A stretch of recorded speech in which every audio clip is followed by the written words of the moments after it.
Good morning, students. Today we will continue fourth chapter from your book First Flight, and name of the chapter is From the Diary of Anne Frank, written by Anne Frank. So before I'll start this chapter, I just want to give a brief introduction about of this chapter. This story is about what and about who. So this is basically a story about of 13-year young school-going girl. Anneliese Mary Anne Frank, 12th June 1929, February March 1945, was a German-born Jewish girl who wrote while in hiding with her family and 4 friends in Amsterdam during the German occupation of Netherlands in First World War. So here in this story, basically this is the story about of Anne Frank, a Jewish girl. She was born in 12th June 1929 till 1945. She was born in German and her religion was Jewish. So basically story start from what time? When she and her family were in Amsterdam.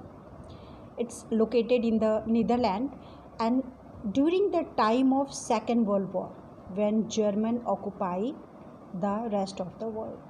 So her family had moved in Amsterdam after the Nazi gained power in Germany, but were trapped when the Nazi occupation extended into the Netherlands.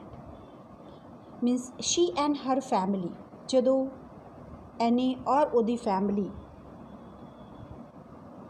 Netherlands ते गए और German का occupation during the world war के time Nazi का occupation German ते हो गया और जर्मन तो बाद वो नीदरलैंड वाले साइड भी चले गए दैन ये तो ये फैमिली जिहड़ी सीगी एन फ्रैंक और वो फैमिली वो नीदरलैंड दे विच भी एमस्टर्डम सिटी ते रह रही सीगी ते उत्थे जा कर के ये छिप गए और उत्थे इन्हां ने अपने लाइफ का 2 साल कटिया as persecution against the Jewish population increased. The family went into hiding in July 1942 in hidden room in her father Otto Frank's office building. और जिवें इन्हां दा ऑक्यूपेशन बढ़ता जा रहा सीगा नाजी दा दैन एन फ्रैंक और ओदी फैमिली जिहड़ी सीगी वो कित्थे जा कर के लुक गए कित्थे जा कर के हाइड हो गए अपने फादर जिन्हां दा नाम सीगा ओटो फ्रैंक उन्हां दे ऑफिस बिल्डिंग ते जा कर के हाइड हो गए. 2 साल तक ये उत्थे ही हाइड रहे.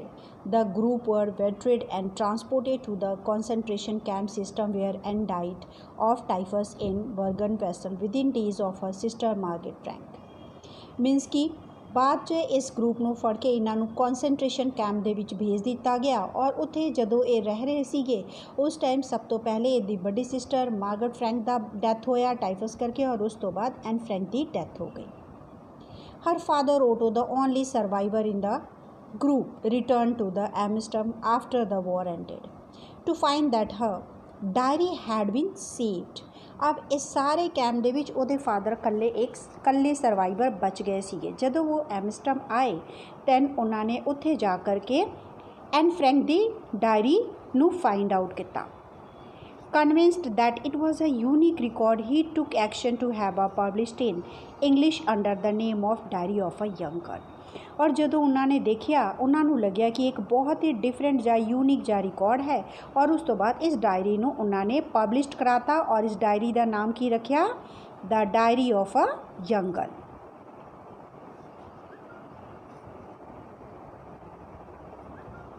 The diary was given to Anne Frank for her 13th birthday and chronicled the event of her life from 12 June 1942 until its final entry of 1st August 1944. It was eventually translated from its original Dutch into many languages and became one of the world's most widely read books.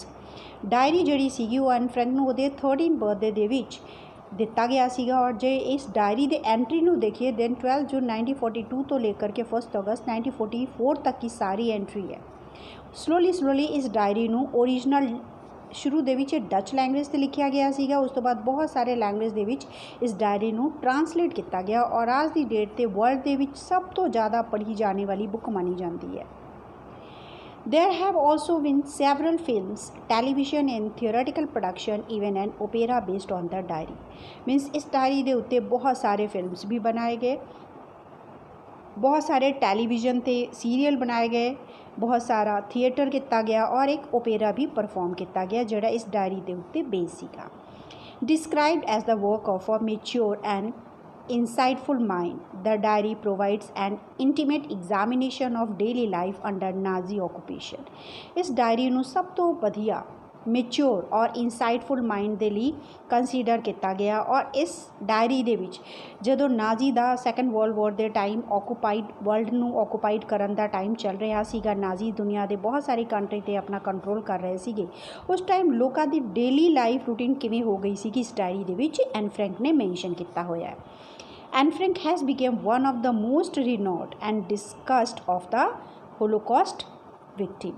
Holocaust ਦਾ ਮਤਲਬ ਹੁੰਦਾ ਹੈਗਾ massive destruction, ਯਾਨੀ ਕਿ ਜਦੋਂ ਪੂਰੀ ਦੁਨੀਆ ਦੇ ਵਿੱਚ ਬਹੁਤ ਜ਼ਿਆਦਾ ਨੁਕਸਾਨ ਕੀਤਾ ਗਿਆ ਹੋ।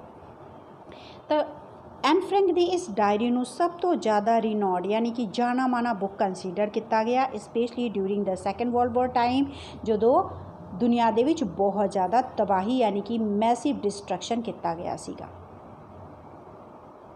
So let's begin the story when Anne Frank has started this diary, how she was feeling. Written in a diary is a really strange experience for someone like me, not only because I have never written anything before, but also because it seems to me that later on neither I nor anyone else will be interested in the musing of a 13-year-old schoolgirl. ਕਹਿੰਦੀ ਕਿ diary ਦਾ ਲਿਖਣਾ ਮੇਰੇ ਲਈ ਇੱਕ ਬਹੁਤ ਹੀ strange experience ਸੀਗਾ, ਇਸ ਕਰਕੇ ਨਹੀਂ ਕਿ ਮੈਂ ਕਦੇ ਕੁਝ ਲਿਖਿਆ ਨਹੀਂ ਸੀਗਾ, ਇਸ ਕਰਕੇ ਕਿ 13 ਸਾਲ ਦੀ ਕੋਈ ਛੋਟੀ ਜਿਹੀ ਬੱਚੀ, ਸਕੂਲ ਜਾਣ ਵਾਲੀ ਬੱਚੀ ਦੇ ਲਿਖੇ ਗਏ ਕਿਸੇ ਟੌਪਿਕ ਦੇ ਉੱਤੇ, ਕਿਸੇ ਥੋਟ ਦੇ ਉੱਤੇ ਨਾ ਤਾਂ ਮੈਂ ਨਾ ਹੀ ਕੋਈ ਹੋਰ ਇੰਟਰਸਟ ਲੈਣਾ ਚਾਹੂਗਾ। Oh well, it doesn't matter. I feel like writing and I have an even greater need to get all kinds of things off my chest. ਫਿਰ ਐਨ ਫਰੈਂਕ ਕੀ ਕਹਿੰਦੀ ਹੈ ਕਿ ਕੋਈ ਗੱਲ ਨਹੀਂ, ਮੈਨੂੰ ਕੋਈ ਜ਼ਿਆਦਾ ਫਰਕ ਵੀ ਨਹੀਂ ਪੈਂਦਾ ਹੈਗਾ, ਮੈਂ ਲਿਖਣਾ ਚਾਹੁੰਦੀ ਹਾਂ ਔਰ ਮੈਨੂੰ ਲਿਖਣ ਦੀ ਬਹੁਤ ਜ਼ਿਆਦਾ ਲੋੜ ਹੈਗੀ ਆ। ਕਿਉਂਕਿ ਮੇਰੇ ਮਨ ਦੇ ਉੱਤੇ ਬਹੁਤ ਜ਼ਿਆਦਾ ਬੋਝ ਹੈਗਾ, ਯਾਨੀ ਕਿ ਮੇਰੇ ਹਾਰਟ ਦੇ ਅੰਦਰ ਬਹੁਤ ਜ਼ਿਆਦਾ ਪੇਨ ਹੈਗਾ, ਬਹੁਤ ਸਾਰੀ ਤਕਲੀਫ ਹੈ, ਬਹੁਤ ਸਾਰੀਆਂ ਗੱਲਾਂ ਮੇਰੇ ਦਿਲ ਦੇ ਅੰਦਰ ਬੈਠੀ ਹੋਈ ਹੈ ਔਰ ਸਾਰੀਆਂ ਗੱਲਾਂ ਨੂੰ ਮੈਂ ਕੱਢਣਾ ਚਾਹੁੰਦੀ ਹਾਂ, ਇਸ ਕਰਕੇ ਮੈਂ ਇਸ ਡਾਇਰੀ ਨੂੰ ਲਿਖ ਰਹੀ ਹਾਂ, ਐਕਸਪ੍ਰੈਸ ਕਰਨਾ ਚਾਹੁੰਦੀ ਹਾਂ, ਇਸ ਕਰਕੇ ਮੈਂ ਲਿਖ ਰਹੀ ਹਾਂ। Paper has more patience than people. I thought of this saying on one of those days when I was feeling a little depressed and was sitting at home with my chin in my hands, bored and listless, wondering whether to stay in or go out. ਕਹਿੰਦੇ ਜਦੋਂ ਇੱਕ ਦਿਨ ਮੈਂ ਬਹੁਤ ਜ਼ਿਆਦਾ depress ਸੀਗੀ, ਆਪਣੇ ਘਰ ਦੇ ਉੱਤੇ ਆਪਣੇ ਮੂੰਹ 'ਤੇ ਚਿੰਨ 'ਤੇ ਹੱਥ ਰੱਖ ਕਰਕੇ ਬੈਠੀ ਸੀਗੀ, ਬਹੁਤ ਜ਼ਿਆਦਾ ਬੋਰ ਔਰ ਟਾਇਰਡ ਫੀਲ ਕਰ ਰਹੀ ਸੀਗੀ, ਇਹ ਸੋਚ ਰਹੀ ਸੀਗੀ ਕਿ ਮੈਨੂੰ ਡਾਇਰੀ ਸਟਾਰਟ ਕਰਨਾ ਚਾਹੀਦਾ ਕਿ ਨਹੀਂ ਕਰਨਾ ਚਾਹੀਦਾ। ਉਸ ਦਿਨ ਮੈਨੂੰ ਇੱਕ ਕਹੀ ਗਈ ਪੁਰਾਣੀ ਗੱਲ ਯਾਨੀ ਕਿ ਸੇਇੰਗ ਯਾਦ ਆਈ ਕਿ ਪੇਪਰ ਦੇ ਅੰਦਰ ਜ਼ਿਆਦਾ ਪੇਸ਼ੈਂਸ ਹੁੰਦਾ ਹੈਗਾ ਕੰਪੈਰੀਜ਼ਨ ਟੂ ਪੀਪਲ, ਯਾਨੀ ਕਿ ਲੋਕ ਤਾਂ ਇੱਕ ਗੱਲਾਂ ਸੁਣ ਕਰਕੇ ਦੂਜੇ ਦੇ ਨਾਲ ਸ਼ੇਅਰ ਕਰ ਸਕਦੇ ਹੈਗੇ, ਪਰ ਬੁੱਕ ਜਾਂ ਕਿਤਾਬ ਜਾਂ ਕੋਈ ਪੇਪਰ ਤਾਂ ਨਹੀਂ ਸ਼ੇਅਰ ਕਰ ਸਕਦਾ ਹੈਗਾ। So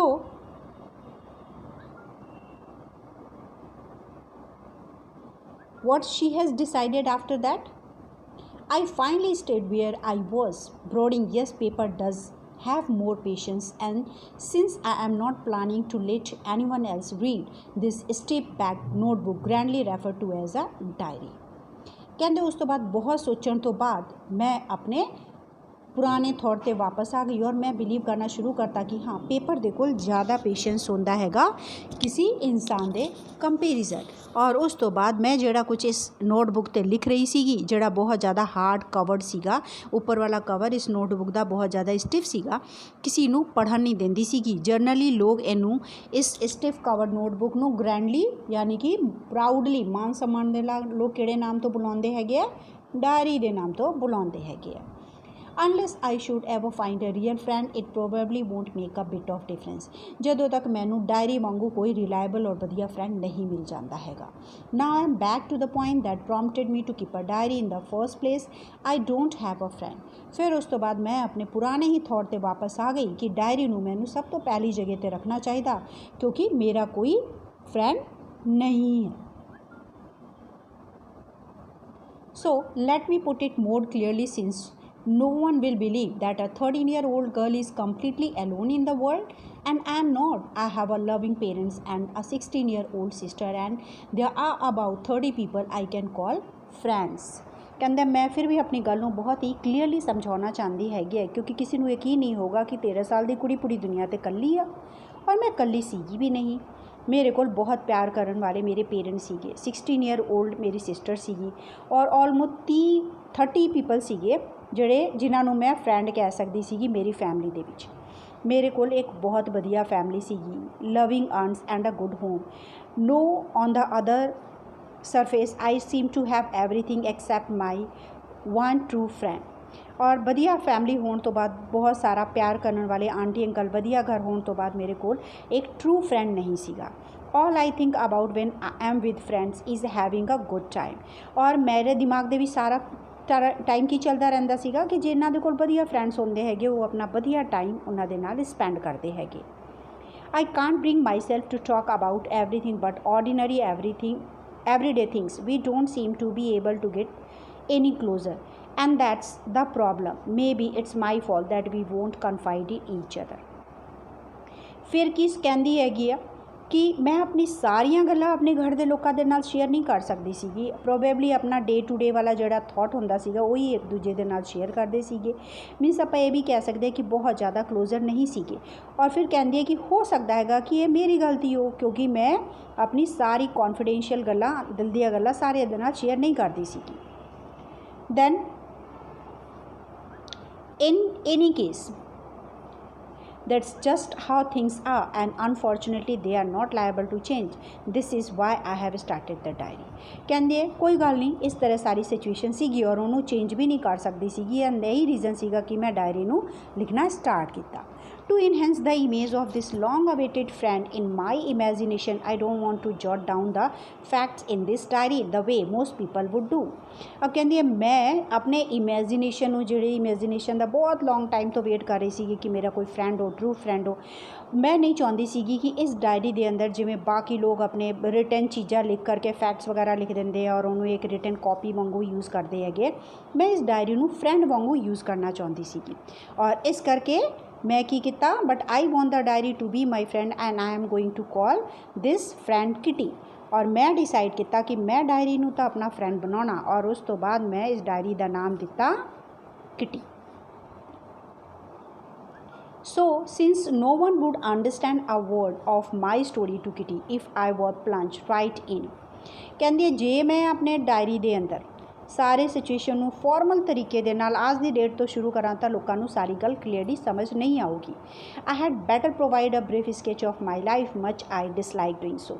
ਤਾਂ ਮੈਨੂੰ ਆਪਣੇ ਲਾਈਫ ਦੀ ਥੋੜ੍ਹੀ ਪੁਰਾਣੀਆਂ ਕਹਾਣੀਆਂ ਵੀ ਡਿਸਕਸ ਕਰਨੀ ਪਊਗੀ, ਜਿਹੜਾ ਮੈਂ ਜ਼ਿਆਦਾਤਰ ਸਾਰੇ ਲੋਕਾਂ ਦੇ ਨਾਲ ਸ਼ੇਅਰ ਕਰਨਾ ਪਸੰਦ ਨਹੀਂ ਕਰਦੀ ਹਾਂ। My father, the most adorable father I have ever seen, didn't marry my mother until he was 36 and she was 25. My sister Margaret was born in Frankfurt in Germany in 1926 and I was born on 12 June 1929. ਕਹਿੰਦੇ ਕਿ ਮੇਰੇ father ਦੁਨੀਆ ਦੇ ਵਿੱਚ ਸਭ ਤੋਂ ਜ਼ਿਆਦਾ ਪਿਆਰ ਕਰਨ ਵਾਲੇ ਫਾਦਰ ਹੈਗੇ ਆ। ਕਹਿੰਦੇ ਉਹਨਾਂ ਦੀ ਮੈਰਿਜ ਅਤੇ ਮੇਰੀ ਮਦਰ ਦੀ ਮੈਰਿਜ ਜਦੋਂ ਮੇਰੇ ਫਾਦਰ 36 ਦੇ ਸੀਗੇ, ਮੇਰੀ ਮਦਰ 25 ਦੀ ਸੀਗੀ, ਉਹਨਾਂ ਦੀ ਮੈਰਿਜ ਹੋਈ। ਉਸ ਤੋਂ ਬਾਅਦ ਮੇਰੀ ਵੱਡੀ ਸਿਸਟਰ ਮਾਰਗਰਟ ਦਾ ਬਰਥ ਜਰਮਨ ਦੇ ਫਰੈਂਕਫਰਟ ਸਿਟੀ ਦੇ ਵਿੱਚ 1926 ਨੂੰ ਹੋਇਆ, ਔਰ ਮੇਰਾ ਬਰਥ 12 ਜੂਨ 1929 ਦੇ ਵਿੱਚ ਹੋਇਆ। I lived in Frankfurt until I was 4. My father immigrated to Holland in 1933. My mother, Edith Hollander Frank, went with him to Holland in September, while Margaret and I was sent to Aachen to stay with a grandmother. ਕਹਿੰਦੇ ਮੇਰੇ father Holland 1933 ਦੇ ਵਿੱਚ ਐਮੀਗ੍ਰੇਟ ਹੋ ਗਏ, ਯਾਨੀ ਕਿ move ਕਰ ਗਏ, ਉਹਨਾਂ ਦਾ ਇਮੀਗ੍ਰੇਸ਼ਨ ਹੋ ਗਿਆ। ਔਰ ਉਸ ਤੋਂ ਬਾਅਦ ਮੇਰੇ ਮਦਰ ਜਿਹੜੇ ਸੀਗੇ ਸੈਪਟੰਬਰ ਮੰਥ ਦੇ ਵਿੱਚ ਚਲੇ ਗਏ।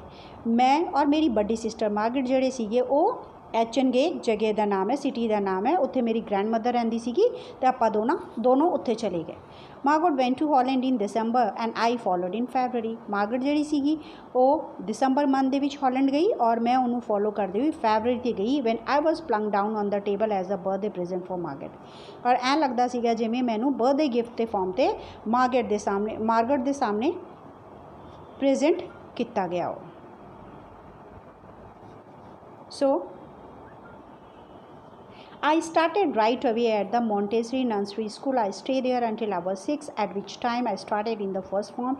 In the 6th form, my teacher was Mrs. Cupris, the headmistress. कहते मेरी स्टडी पढ़ाई लिखाई सारी उत्थों ही हुई है, मेरी स्टार्टिंग मॉन्टेसरी नर्सरी ते हुई, मैं उत्थे रही है अंटिल आई वाज 6। ਜਦੋਂ मैं 6 साल ਦੀ ਸੀਗੀ ਉਸ ਤੋਂ ਬਾਅਦ ਮੇਰੀ फर्स्ट फॉर्म यानी कि फर्स्ट क्लास ਦੀ पढ़ाई शुरू हुई। फॉर्म ਦਾ मतलब ਇੱਥੇ क्लास है, ਜਿਵੇਂ फर्स्ट क्लास सैकेंड क्लास ਆਪਾਂ ਕਹਿੰਦੇ ਆ। ਔਰ 6th क्लास ਦੇ ਵਿੱਚ ਮੇਰੇ ਟੀਚਰ ਦਾ ਨਾਮ ਸੀਗਾ ਮਿਸਿਸ ਕਿਊਪਰਸ, ਉਹ ਹੈਡ ਮਿਸਟਰਸ ਸੀਗੇ ਸਾਡੇ। And at the end of the year we were both in tears as we said a heart breaking favour. ਸਾਡਾ ਫੇਅਰਵੈਲ ਜਿਹੜਾ ਸੀਗਾ ਬਹੁਤ ਗ੍ਰੈਂਡ ਸੀਗਾ ਅਤੇ ਬਹੁਤ ਜ਼ਿਆਦਾ ਆਪਾਂ ਨੂੰ ਤਕਲੀਫ ਹੋਇਆ ਕਿਉਂਕਿ ਆਪਾਂ ਦੋਨੋਂ ਹੀ ਰੋ ਰਹੇ ਸੀਗੇ, ਇੰਨਾ ਜ਼ਿਆਦਾ ਇੱਕ ਦੂਜੇ ਦੇ ਨਾਲ ਅਟੈਚਡ ਸੀਗੇ ਔਰ ਪਿਆਰ ਕਰਦੇ ਸੀਗੇ।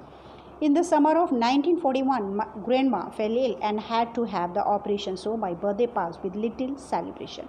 अब 1941 ਦੇ ਵਿੱਚ ਇਹਦੀ ਐਨ ਫਰੈਂਕ ਦੀ ਗ੍ਰੈਂਡਮਾ ਬਿਮਾਰ ਹੋ ਗਏ, ਉਹਨਾਂ ਦਾ ਆਪਰੇਸ਼ਨ ਹੋਇਆ ਔਰ ਇਸ ਕਰਕੇ ਐਨ ਫਰੈਂਕ ਦਾ ਬਰਥਡੇ ਬਹੁਤ ਜ਼ਿਆਦਾ ਵਧੀਆ ਤਰੀਕੇ ਦੇ ਨਾਲ ਸੈਲੀਬ੍ਰੇਟ ਨਹੀਂ ਹੋਇਆ। Grandma died in January 1942. No one knows how often I think of her and still love her. This birthday celebration in 1942 was intended to make up for the other, and Grandma's candle was lit along with the rest. Grandma the death ਜਨਵਰੀ 1942 ਦੇ ਵਿੱਚ ਹੋ ਗਈ ਔਰ ਕਿਸੇ ਨੂੰ ਵੀ ਸ਼ਾਇਦ ਇਹ ਪਤਾ ਨਾ ਹੋ ਕਿ ਮੈਂ ਕਿੰਨਾ ਜ਼ਿਆਦਾ ਉਹਨਾਂ ਨੂੰ ਮਿਸ ਕਰਦੀ ਰਹੀ ਔਰ ਪਿਆਰ ਕਰਦੀ ਸੀਗੀ। ਇਸ ਕਰਕੇ 1942 ਦੇ ਵਿੱਚ ਜਿਹੜਾ ਮੇਰਾ ਬਰਥਡੇ ਸੈਲੀਬ੍ਰੇਟ ਕੀਤਾ ਗਿਆ ਉਹ ਪੂਰਾ ਪਹਿਲੇ ਵਾਲੇ ਬਰਥਡੇ ਨੂੰ ਰਿਕਵਰ ਕਰਨ ਦੇ ਲਈ ਕੀਤਾ ਗਿਆ ਸੀਗਾ ਔਰ ਮੈਂ ਗ੍ਰੈਂਡਮਾ ਦੇ ਸਾਹਮਣੇ ਇੱਕ ਕੈਂਡਲ ਜਲਾਇਆ।